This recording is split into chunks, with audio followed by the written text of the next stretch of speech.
नमः शिवाय। 15 जनवरी को मकर संक्रांति का त्यौहार है। साल का पहला त्यौहार, बहुत ही शुभ त्यौहार।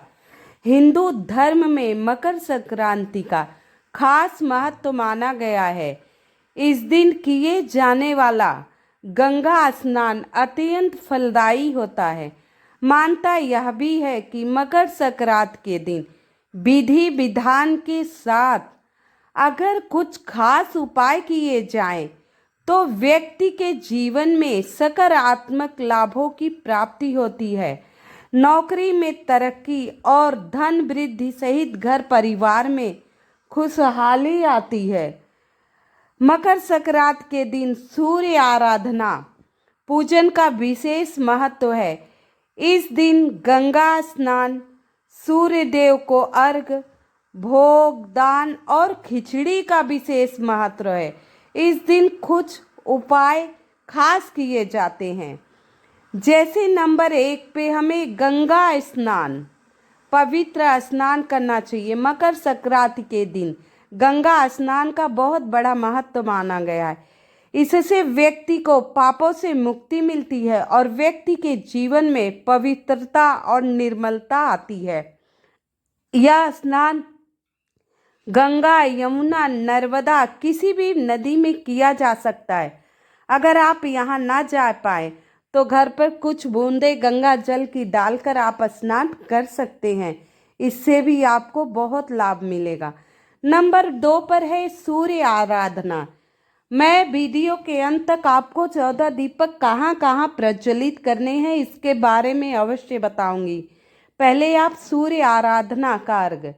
मकर संक्रांति के दिन सूर्य पूजन और अर्घ का बहुत ही विशेष महत्व है। इससे गृह दोष दूर होते हैं, नौकरी में भोग विलास, रोग दोष से मुक्ति मिलती है। इसलिए स्नान करके सूर्य देव को अर्घ अवश्य दे।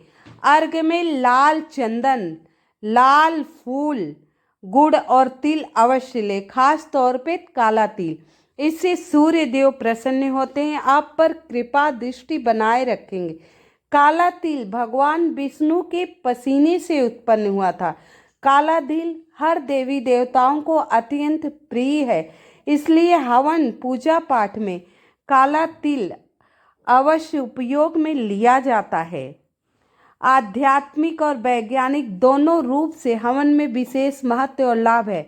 मानता है कि आम की लकड़ी में कपूर के हवन करने से रोग दोष से व्यक्ति को मुक्ति मिलती है और घर के सारे कलेश खत्म होते हैं। और मैं कुछ विशेष जानकारियाँ और 14 दीपक 14 नाम का महा उपाय बताऊंगी। इससे पहले आप सभी से निवेदन है, जो मेरी वीडियो प्रथम बार देख रहे हैं, कृपया मेरी वीडियो को लाइक एवं सब्सक्राइब अवश्य कर दीजिएगा। कमेंट में हर हर महादेव अवश्य लिख दीजिएगा। इस दिन हमें सूर्य मंत्र का जाप अवश्य करना चाहिए। अगर रुद्राक्ष की माला हो तो बहुत अच्छा।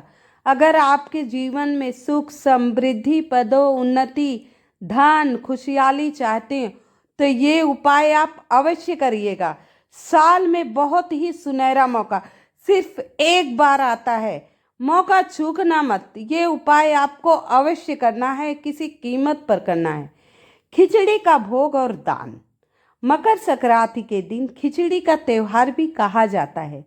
इस दिन खिचड़ी का बहुत विशेष महत्व है। खिचड़ी का दान अवश्य करना चाहिए, अत्यंत शुभकारी होता है। इससे सूर्य देव बहुत ज़्यादा प्रसन्न होते हैं। आइए अब मैं आपको महादान 14 नाम का महादान, आप किसी भी व्यक्ति के या 14 व्यक्तियों को भगवान महादेव के मंत्रों का 14 मंत्रों का दान कर सकते हैं। 14 महादेव के नाम का दान कर सकते हैं या किसी भी भगवान के 14 अलग अलग नामों का आप दान कर सकते हैं। विशेष दान होता है। और इस दिन जितना हो सके वस्त्र, अन्न और कुछ ज़रूरत की चीज़ें, मिठाइयाँ, गुड़, तिल, ये सब आपको अवश्य दान देना चाहिए। 14 नाम का महादान तो आप जरूर कर दीजिएगा। बहुत ही आसान है। लोग मिले उन्हें कह दिए हाट के ईश्वर महादेव की जय, 12 ज्योतिर्लिंगों का नाम बता दीजिए।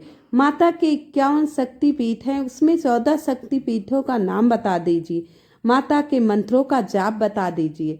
बहुत ही अत्यंत लाभकारी, बहुत ही विशेष लाभ होगा। आइए 14 दीपक, हमें एक थाली में 14 दीपक तैयार कर लेना है। पहले हमें गोल बत्ती का दीपक अपने ही घर के मंदिर में रख देना है। अपने ही घर के मंदिर में भगवान विष्णु, माता लक्ष्मी जो भी हैं उनके पास रख दीजिएगा, क्योंकि मकर संक्रांति का त्यौहार सोमवार के दिन है, पंचमी तिथि है। पंचमी में दीपक का उपाय तो अवश्य किया जाता है। तो एक भोलेनाथ के मंदिर में कुंदेश्वर महादेव, हाटकेश्वर महादेव, किसी भी महादेव का नाम लिखकर अवश्य रखाइएगा। और एक दीपक गोल माता को लंबी बत्ती का, एक दीपक माता महालक्ष्मी के पास रखाइएगा। ये आपके 3 दीपक। एक दीपक आप अपने मेन गेट पर, आप निकलते समय दाहिनी तरफ, आते समय बाईं तरफ, मेन गेट की तरफ आप दक्षिण दिशा में रख देंगे एक दीपक। पहला दीपक हम अपने घर के मंदिर में रखें, दूसरा चौखट पर, तीसरा शिव मंदिर में, चौथा माता महालक्ष्मी के मंदिर में। अब हमें पूजनी है बेलपत्र के नीचे रखना है। एक आप आंवले के वृक्ष के नीचे रख दीजिए, एक आपको आंवले के वृक्ष के नीचे रखना है, और एक हमें पीपल के वृक्ष के नीचे। इन वृक्षों का हम पूजन करते हैं। एक हमें पीपल के वृक्ष के नीचे, एक आंवले के, एक बेलपत्र के नीचे, और बरगद के पेड़ के नीचे अवश्य रखना है। और माता तुलसी के पास तो हम दीपक रखते ही रखते हैं। ये तो हमारे 5 पूजनीय वृक्ष हो गए जिसके नीचे हमने दीपक रखा। और एक दीपक हमें अपने ही कुल देवी देवताओं के नाम से रखना है, घर के आंगन में या घर के अंदर बरामदे में। इससे हमारे कुल देवता, इष्ट देव अत्यंत प्रसन्न होते हैं, बहुत अधिक प्रसन्न होते हैं। और एक पितरों के लिए कुआं, बावड़ी, नदी, तालाब जो आपके नज़दीक हो, एक दीपक वहाँ रख दीजिएगा। और नहीं हो तो आप एक दीपक जहाँ मटका भरते वहाँ पितरों के नाम से ओम पितृ देवाय नमः। और ध्यान रखना 14 दीपक में एक एक चुटकी काला तिल अवश्य डाल देना, और आसन जरूर लगा देना। आसन यानी दीपक के नीचे अक्षत रख देना, 2-3 चावल अवश्य रख देना, तभी आपको ये दीपक 14 दीपक के दान का फल मिलेगा। नहीं तो ये फल सारा धरती माता को मिलेगा। अगर आप फल चाहते हैं तो ये सारे दीपक के नीचे आसन अवश्य रख देना, एक दीपक अपने आंगन में रख देना। तो ऐसे ही आपको 14 दीपक 14 जगह पर हमने बता दिया रखने के लिए। विशेष कर ये उपाय अवश्य करना, इससे आपको लाभ बहुत मिलेगा। साल भर में एक बार ये मौका आता है, इस मौके को हाथ से जान